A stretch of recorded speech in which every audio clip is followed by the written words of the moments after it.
外来种青皮杜丁伫咧中南部市主摊主济，今年1月到10月，屏东已经掠超过24000只。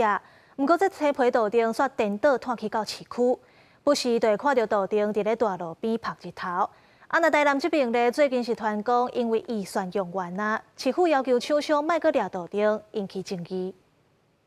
青杜丁咧踅大街，停红灯的机车骑士忍袂条回头看，民众17早起伫屏东市民生路的中春桥顶悬，看到青杜丁过车路飞向万年溪。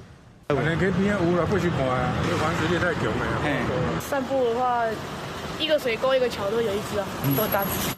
几啊只青杜丁伫万年溪边拍日，互民众比如亲像侏罗纪公园，虽然无奈，毋过也无奇怪。屏东青杜丁受够济，除了沿海高平溪周边，这几年也向市区生产。屏东县府每年半户算来掠，煞掠袂了。毋那屏东台南也共款。里面放青菜，这么简单哦。那内底关于青杜丁，台南今年掠超过1万只，有一半位认到大价日来的。毋过最近网络传一份市府公文，讲掠预算已经用完，要求厂商甲执行人员无经过农业局许可禁止掠，引起民大甲民众质疑。开放给民众能够去换钱，其实换钱也不是最终目的，只是一个诱因而已。发文的目的是在提醒，在移除的时候必须要遵循相关的规范避免触法。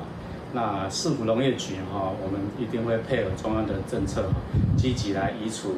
农业局澄清发文，原来是提醒移除外来物种爱遵照相关规定，因为市府今年编列的220万元预算，到会中已经用完，市府也动用地质预备金，佮办理发包，强调配合中央政策，决定掠这青杜丁。记者综合报道。